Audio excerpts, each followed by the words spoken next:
Well, good afternoon, YTPC. This is Dave coming to you from the paddock here in Southern Maryland.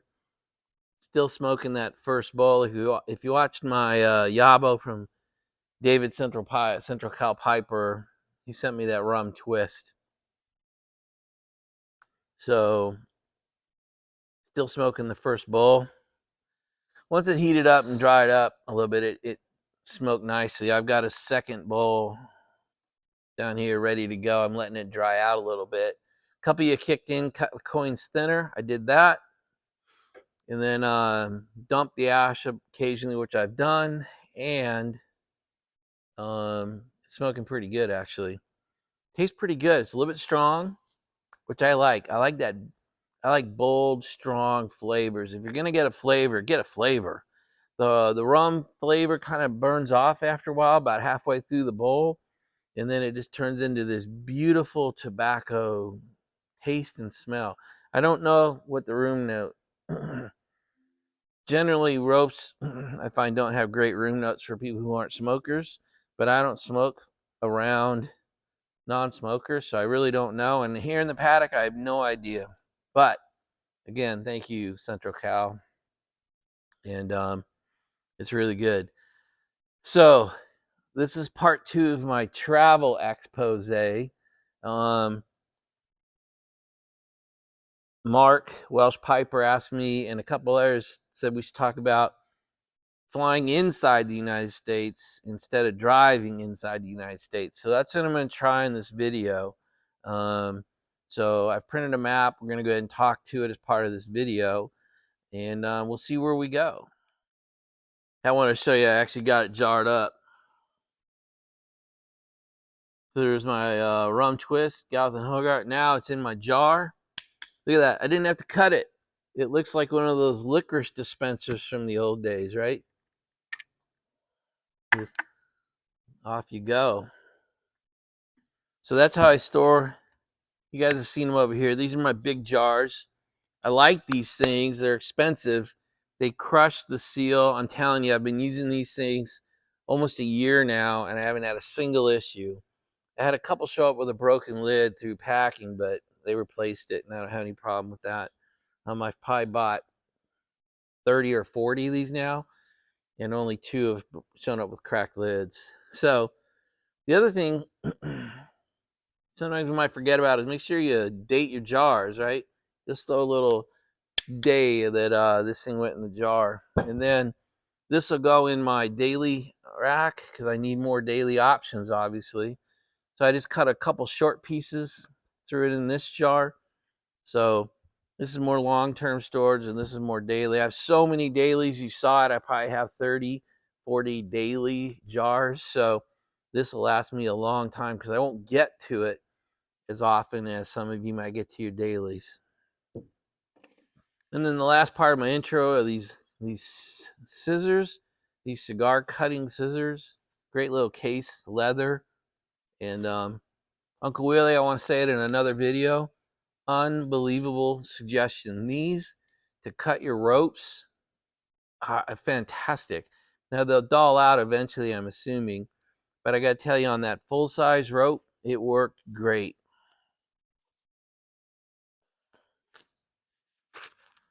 Nice little carrying case. This is what it looks like sitting on my desk. Worked awesome.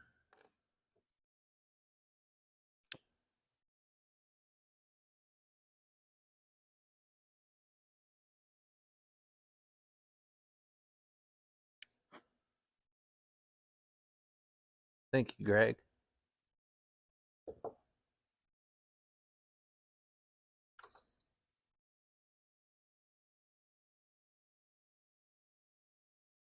All right, let's talk about travel inside the US. I speak from experience. What follows should not be considered a comprehensive tutorial on airports in the US. I'm going to leave out a lot because I'm mainly talking to Welsh Piper and people going potentially to the Las Vegas Pipe Show. So please don't get offended if your city is not listed on what I'm going to talk about next. Don't mean to be offensive and leave people out, but I also don't want to talk for an hour on things that may have no impact to the YTPC. We'll see. But as always, push back, ask me questions.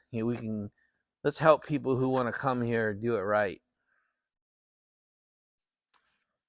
So you saw it in the thumbnail, and I'll send it to whoever asks, but you can Google this up. This is a little map of when I Google major USA airline hubs. This is the map that comes up. I think it's being a little patronizing to some cities. So I think I selected 10. You see them, I've highlighted them, put a square around them, and that's what we're going to talk about. These are the true, honest to God hubs that I'm aware of when I travel. A piece of general knowledge: pretty much every airline that flies in the United States classifies cities in one of two ways: hub and spoke city. We use a hub and spoke system largely in the United States. I think Southwest would tell you that they don't use hub and spoke, but if you ever fly into Baltimore, BWI, that's a hub, no doubt about it. And if you go to BWI, I think there's as many Southwest flights as all other airlines combined. Now, I've not looked up flight counts, so don't bust me too hard here. But the concept that I want you to try to focus on is fly into and fly to hubs only. Because generally we can get you from hub to hub direct. If you fly to a secondary airport, you're probably gonna have to take a connecting flight.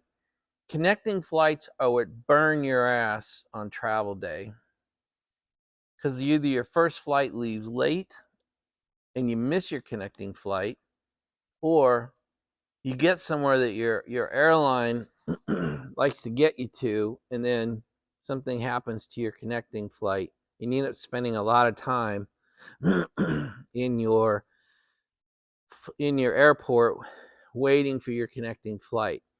So you have to be careful, because not every airline treats every one of these cities like a hub. But if you fly the majors, and for me that's really United or American. I know there's Delta. I know there's Southwest. I don't particularly like Southwest. I don't fly them, but a lot of people do because they're very economical. But what I want to talk about is if you're coming in from Europe, where you're probably going to land and how to get around from there. All right, guys, I'm not sure if this is going to come across well or not, but I'm trying to show you the map of the U.S. in a manner that I can point to it while we talk.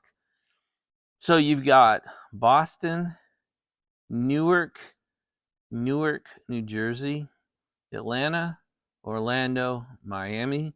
Those are sort of your East Coast hubs.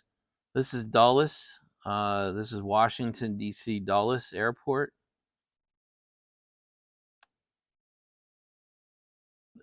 This is Charlotte, North Carolina. And if you're flying Delta, this is a pretty big hub. But I don't know if you guys have any need really to go here. So let's keep going. So Boston, Newark, Washington, Dulles, Atlanta, Orlando, Miami. And then you got Dallas, Fort Worth, Denver, Chicago. That's your central core. East Coast core, central core. And then over here you've got LA and San Francisco. And here's Vegas. I don't consider Vegas a hub, but this is where the pipe show is that you guys are talking about coming to. So there it is, but I don't consider it a hub. It's easy to get to here from these hubs, though, because the U.S. loves to go here, right? What happens in Vegas stays in Vegas, right? So if you're flying in, my experience has been Newark is the big European hub for the United States. They've put in a new international terminal. I've flown in and out of it several times. So most likely you're going to come into Newark, which is essentially New York City. It's New Jersey by zip code, but you're only a mile from the city. This is a good place to fly into because of who you've talked about wanting to come see. So the Newark airport is fairly close to Boswell's. Boswell's is pretty much right here in the middle of Pennsylvania. Pittsburgh, Philadelphia, right in the middle. And then your upstate guys, your upstate New York guys, Paul Gilson, Potter Piper are up in this area. Johnny Onions and myself are down here. And I might suggest an East Coast meetup for you, Mark, or for any of the guys flying in, because we might be able to do an East Coast meetup in Boswell's. You get to see Mecca and a bunch of, I can drive up, Johnny could drive up, maybe I'm speaking for him. Some of the guys could drive south. Otherwise, you're going to have to plan a trip up here. There's an airport up here in Albany, but you can tell it's not even listed. I consider Albany a pain in the ass to fly in and out of. But if you'd rather do that than a Boswell meetup, or do both, you could do a Boswell meetup. You could do upstate New York. So you could fly to Albany and then back. And then you could fly. And then you could drive to Boswell's. And then you could head out. You can fly from Newark to Las Vegas. And JD's Pipe Dreams is in New Mexico. And he'd tell you like Albuquerque and some others are hubs, but you can tell how empty it is. If you come to Vegas, I don't know if Central Cal Piper would want to come to Vegas or not. But every time you fly, you're going to talk about several $100s. So I don't know if you're talking about a couple $1,000s for your round trip from Europe.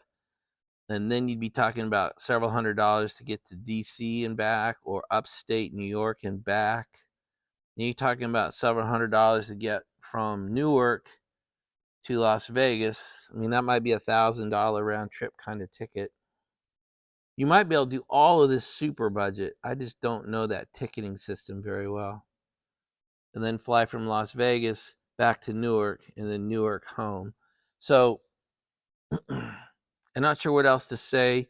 You can keep asking questions, but like when you hear me talking about this is Wyoming, I drive from here to here, and it takes me 2 12-hour days and an 8-hour day to drive from here to here.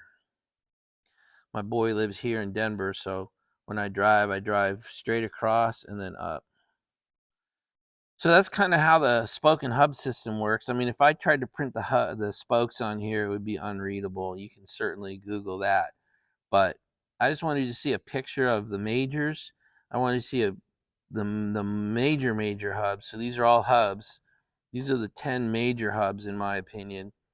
Prices are typically better if you fly hub to hub. You have a lot more choices during the day instead of one flight or 2 flights a day. Like this IAD, this Dulles to Denver, there's probably 10 flights a day for most airlines between here and here. Guys, I think that's it. I don't really know what else to tell you. I'm gonna go ahead and stop being the travel agent here and see if this even begins to answer questions, or if it just generates a complete disaster. All right, guys, I've loaded my second bowl of rum twist. Let it dry out for the last 45 minutes or so. Let's give it a shot.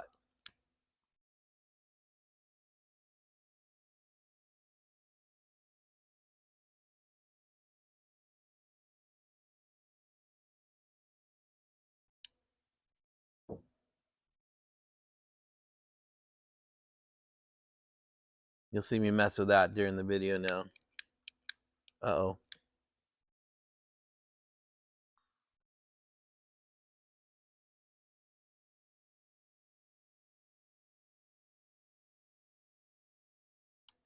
It might need to be like a several hour, all day, leave it out, let it dry for now. Anyway, I'll continue to struggle with it. because once it lights and burns for a while, it's a fantastic smoke. Guys, a couple other points I want to make about travel. I'm assuming it's this way everywhere, but I just want to say it out loud. So if I'm treating you like you're idiots, I'm sorry. Guys, all the flights are full. They're booked. In fact, they're overbooked. I think they're overbooked like 20-25% of the aircraft. So if it's a 100-seat aircraft, they've got 125 people booked on it. So it's that way on all of them. And so that's why missing a connection is such a nightmare. Because you think, well, I'll just take the next flight. Well, the next flight, the next 20 flights, the next 3 days of flights are overbooked. And if something goes wrong and your entire aircraft misses all their connecting flights, because it's not just you, trying to get all of you rebooked onto the next several flights when there's maybe 1 or 2 that they can do at a time can really put you at a disadvantage. And if you carry no status with any airlines, you're not a gold, silver, a 1K, a world class, you're kind of at the back of the bus when you walk up to that customer service counter or you're on your phone on the app. So just, I'm telling you, missing connecting flights can cost you a day, and in some cases 2 days. And boy, talk about wiping out your pipe show or wiping out your ability to see, because the guys coming to see you, we met anyway, and they can't sit around for an extra day while you get there. They have to go to work, that kind of thing. The other thing is, I talked about this on the driving video, but I can't overestimate how far these places are. So if you land in Newark, New Jersey, and you drive to upstate, it's probably a 3 or 4 hour drive at least. And so the concept of driving up and having your event and driving back in 1 day is probably not realistic. And most likely going to be 2 or even 3 days. And that's true no matter what meetup situation we get into, that even if you take a commuter flight to one of these other cities, you still have to, you're not going to land where you want to be. A lot of these guys live away from these even more regional airports, so you're still going to be driving, and the distances are just it's hard to convey. And so every meetup might need to you need to schedule 2 or even 3 days. And what I mean by that is, like the meetup I just had, we had about 6 hours, guys. I don't even know how many hours we spent together, but you don't want a 1 or 2 hour meetup. And so you need to drive up the day before and stay in a hotel or stay with one of the guys. But most of us don't live, almost none of us live near Boswell's, for example. So you need to book a hotel, and then the next day is the meetup, and then either you drive that night or you stay a second night and you drive day 3 back to where your main airport is. So I think that's kind of true no matter what, whether you come to the DC area, or you go to upstate New York, or you try something in California from the Vegas site. I think that's still true. So just keep in mind, day to get there, day of the event, day to get back. That's how I would plan it. Maybe it can go quicker, but I wouldn't count on it. That's how you screw things up, and you can kind of ruin your whole trip if you're not careful. The third thing I want to talk about is the cost of rental cars.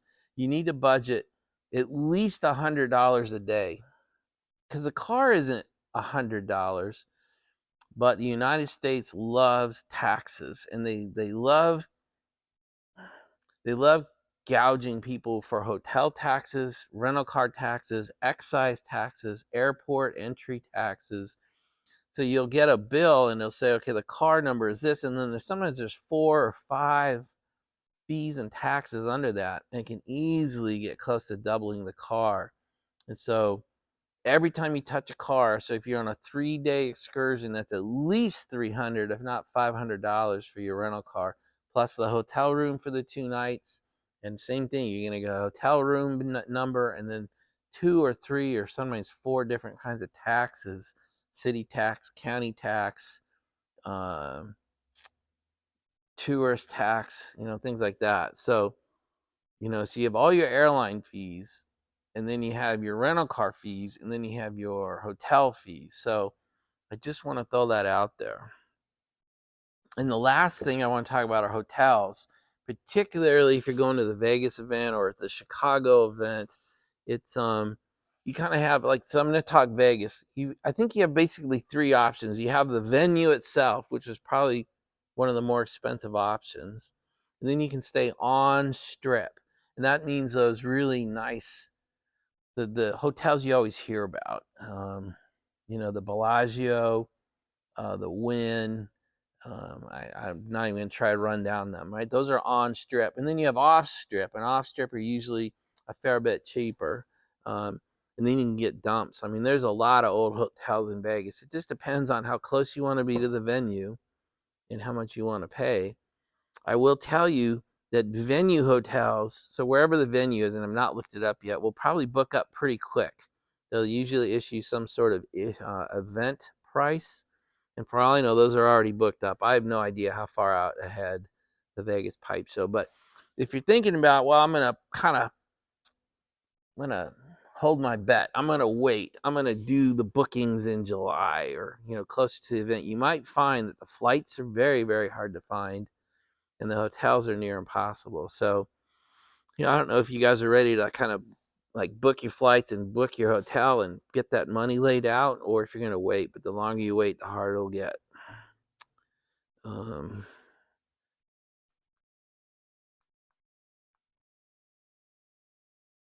then I guess we should talk about travel time, even when you fly. Even a little flight like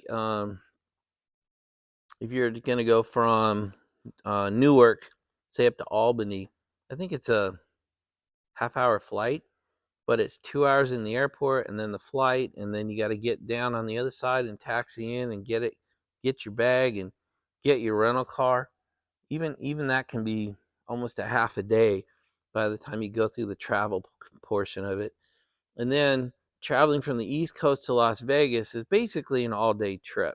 And if you leave early in the morning and there's no issues, and you fly direct and you get to Las Vegas, you get a couple hours back because you're in the time zone change. But that's something you should talk about. I don't know how some people don't even get jet lag, and some find it relatively debilitating. So just whatever kind of person you are, travel wise, just keep that in mind, that even flying travel times, like the travel to Las Vegas, I would mark out a travel day, like getting there is a day. Now that may not be true depending on how robust you are and what kind of planner you are. You could certainly sightsee Las Vegas when you get there, and maybe you could schedule a dinner with some guys, but you're probably gonna be a little bit wasted. And then going home, you lose a couple hours. The west to east, so eastbound travel in the United States to Payne, you lose a few hours. So that's a full travel day. Getting from Vegas back to Newark would be block that out as a full-on travel day. And maybe you could catch, if you take a red eye out of Newark back to Europe. Most of our flights from the East Coast to Europe are red eyes now. So you could take an early morning flight out of Vegas into New York and then catch your 5, 6, 7, 8 p.m. flight home from Newark. That's possible in a day, but kind of a nightmare if something goes wrong, huh? Guys, I think that kind of got me to the limit of my knowledge. We could talk a lot more about it. I'm certainly willing to. I just don't want to drone on and find out I'm way off the mark. So, as I said before, push back, ask questions, give ideas. I'd like to make this as easy as possible for you. So, I'm a planner. I like to have all my shit in one sock before I go anywhere. So, if it was me going to Vegas, and I'm not planning to go to Vegas this year, but for me, I'd be buying my tickets, booking my hotel like this week. Get that in the can. Then you can start building some things around that. So I don't know if you're planning a meetup in upstate New York and a meetup down towards the Virginia side of the world, and then go to the Pipe Show, and then try a California meetup, and then back to Newark and home. I mean, that's probably a 10-day trip at least. Hope this helps, guys. I really that's all I mean it to do, is hopefully help you and make you think differently. And just like the rest of my channel topics, provide some facts, provide some information, help you ask questions, help you think differently. That's really it. So I'm going to shut up. I'm going to put this all together. We're probably at 20 minutes or better already, and we'll get this thing uploaded. Again, David, thank you very much, Center Cal Piper. You gave me a new experience today, and that's rare in my world. So my first rope from out of the box into the jars, rubbed out into the pipe. So thank you for that. Guys, it's Thursday afternoon. I hope you're having a good week. I hope you had a good day. Tomorrow is Freedom Friday. We will be participating, and hope you guys have plans for a good day tomorrow, and you got a good weekend coming at you. And we will talk tomorrow. Bye, everybody.